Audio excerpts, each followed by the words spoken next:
থেকে আমি তোমাদের জিওগ্রাফি শ্রুতি ম্যাডাম চলে এসেছি আজকে ক্লাস 11-এর 4th চ্যাপ্টারের আলোচনা নিয়ে। তোমরা এর আগে দেখেছো, আগের ভিডিওগুলোতে আমি বাকি 3টে চ্যাপ্টারের ডিটেলস আলোচনা করেছি।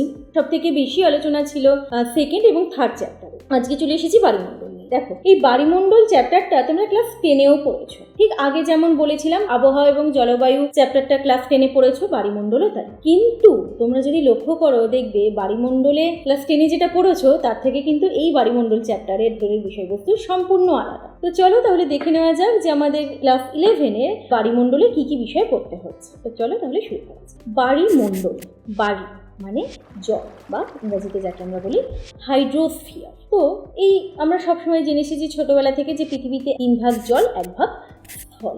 তো এই জল আমরা কোথায় কোথায় দেখতে পাই?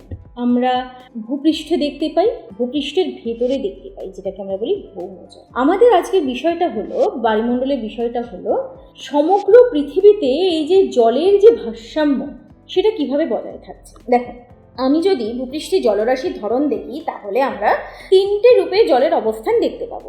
একটা হলো গ্যাসীয় জল, মানে এই জলীয় বাষ্প, কুয়াশা, ধোঁয়াশা, মাটির আর্দ্রতা, এর মধ্যে এই যে জলটা থাকে। নেক্সট হলো তরল জল, মানে শিশির কণা, গুড়ি গুড়ি বৃষ্টির ফোঁটা, ভৌম জল, অ্যাকুইফার, এইগুলো। এরপরে হলো কঠিন জল। কঠিন জল বলতে বায়ুমণ্ডলের তুষার কণা, শিলাবৃষ্টি, ঠিক আছে, হিমবাহ, হিমশৈল, এগুলো সবই কিন্তু এক একটা জলের অংশ। তো ভূপৃষ্ঠে আমরা কোথাও লবণাক্ত জল দেখতে পাই, কোথাও সুপেয় জল দেখতে পাই। আচ্ছা বলো তো, লবণাক্ত জল আমরা কোথায় দেখতে পাবো? অবশ্যই সমুদ্রে। আর নদীর জল হলো সুপেয় জল, বা যেটাকে আমরা বলি স্বাদু জল বা মিষ্টি জল। তো আমি কি বললাম একটু আগে যে আমরা এই বায়ুমণ্ডল চ্যাপ্টারে পড়ব জলচক্র, অর্থাৎ এই যে আমাদের জলের ভাণ্ডারটা, আমরা যেভাবে এখন বর্তমানে জল ব্যবহার করছি, শুধু ব্যবহার নয়, আমরা জানি জল অনেক অপচয়ও হচ্ছে, কিন্তু তার ফলেও জলের ভাণ্ডারটা অফুরন্ত হয়ে আছে। সেটা কিভাবে? সেটা সম্ভব হচ্ছে এই জলচক্র বা হাইড্রোলজিক্যাল সাইকেলের মাধ্যমে। কিন্তু চলো প্রথমেই দেখে নেওয়া যাক জলচক্র কাকে বলে। জলচক্র একটু ছবি তোমাদের সাথে শেয়ার করছি, একটু দেখে নাও আগে ছবিটা।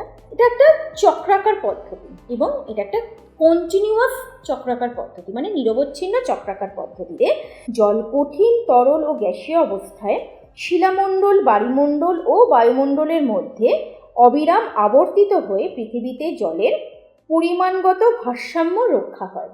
ভৌমজল কতটা থাকবে, পৃষ্ঠীয় জল কতটা থাকবে, তার একটা পরিমাণগত ভারসাম্য রক্ষা হয়, তাকেই জলচক্র বলা হয়। এই জলচক্রের কোনো শুরু ও কোনো শেষ নেই, এটা একটা বিরামহীন প্রক্রিয়া এবং এটি একটি পর্যায়ক্রমিক প্রক্রিয়া।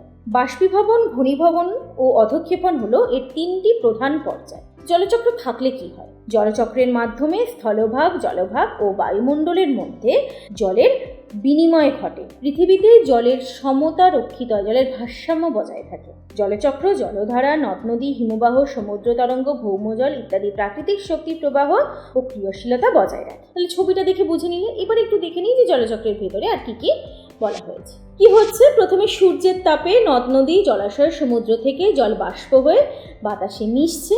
তারপরে কি হচ্ছে? জলীয় বাষ্প তৈরি হচ্ছে। জলীয় বাষ্প ঠান্ডা হয়ে জলকণায় পরিণত হয়।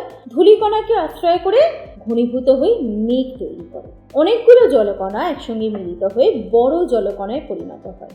বাতাসের থেকে ভারী বলে তার ভেসে বেড়াতে পারে। বৃষ্টি কিংবা তুষার রূপে পৃথিবী পৃষ্ঠে নেমে আসে। এই বৃষ্টির জল নদী বা সমুদ্রে ফিরে আসে, আবার পুনরায় সূর্যের উত্তাপে তা আবার বাষ্পীভূত হয়, আবার এইরকমভাবে মেঘ তৈরি হয়। মানে এটাই চক্রটা চলতে থাকে, যেটা বললাম যে এটা একটা বিরামহীন প্রক্রিয়া। তো জলচক্রের ভৌত প্রক্রিয়া কি কি? বাষ্পীভবন, বাষ্পীয় প্রস্বেদন, ঘনীভবন, অধঃক্ষেপণ, পরিস্রবণ এবং প্রবাহ।